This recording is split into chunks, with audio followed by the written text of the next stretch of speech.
Hey guys, this is Turbo. So I'm gonna do a quick run through of how Moss works and how to install it, how to run it, how to get it to capture your game. For anyone who's new, since it's just been added to Cybergamer as a mandatory requirement for all matches being played. You won't have to upload your Moss files for every match. I should say. You only need to upload it if the ladder admin asks you to. Which generally means when it's disputed in the case of a cheating accusation. Alright, so this is the website you want to download the program from. It's just nohope.eu, and you want to download it here, not the beta, because the beta might be unstable. Anyway, I've already downloaded it, so basically I've saved it to the desktop. Now what's important is when you first start it, don't have the game running, because it'll chuck a hissy fit. Sorry, that's just Windows asking me to approve the program running, because it does require admin privileges.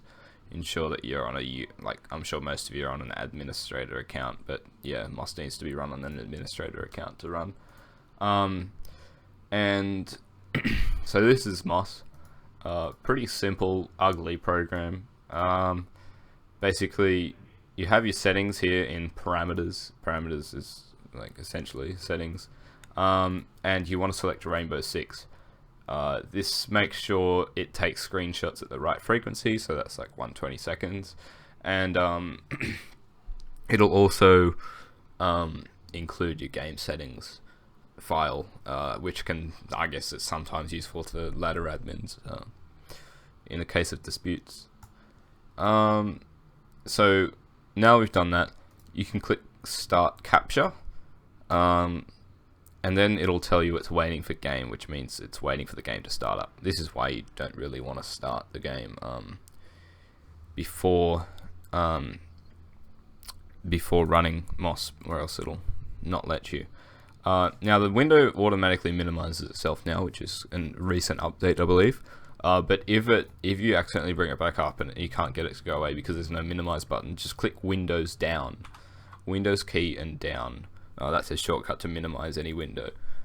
So now we can go ahead and run our game. It doesn't really matter for me because I'm just going to end the capture anyway. But basically, yeah, the important thing to note is start your game after you've started Moss Capture, and then end your game, and then end Moss Capture. You need to do it in that order, otherwise it'll chuck a hissy fit basically. So I've started the game, but I don't need to start it up fully. I can Alt F4 out of this. Sorry, I can Alt F4 out of that.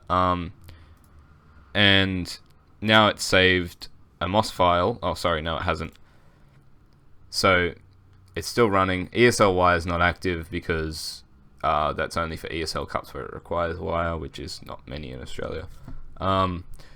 And we can stop the capture. So make sure you stop the capture before you submit your Moss files, because otherwise it'll be a corrupt zip file. So now it tells us where it's stored the Moss file. For me, it's on the desktop because that's where the moss.exe file is.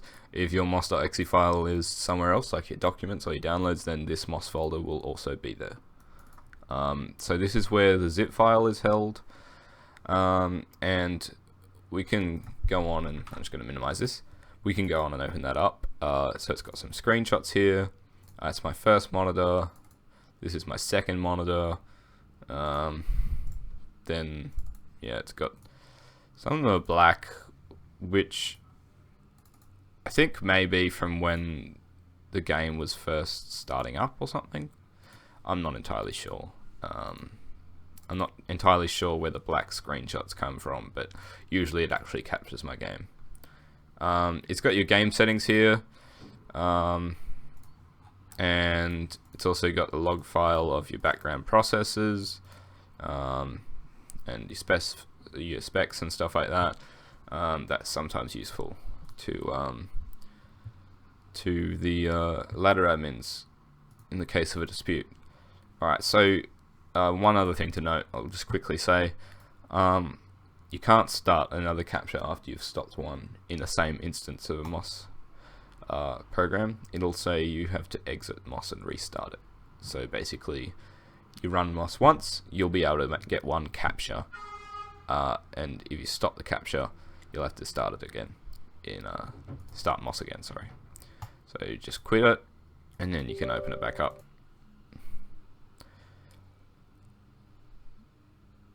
And there's MOS, and then you can start capture again. Now that's how you run MOS. I'll just go over a bit about how you the validity of MOS files and stuff.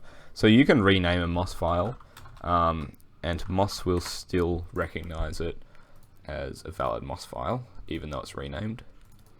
So this here is just checking a MOS file to make sure it's not been modified. And so it says zip is renamed, but it's okay. Now, if I say delete a file or modify another file,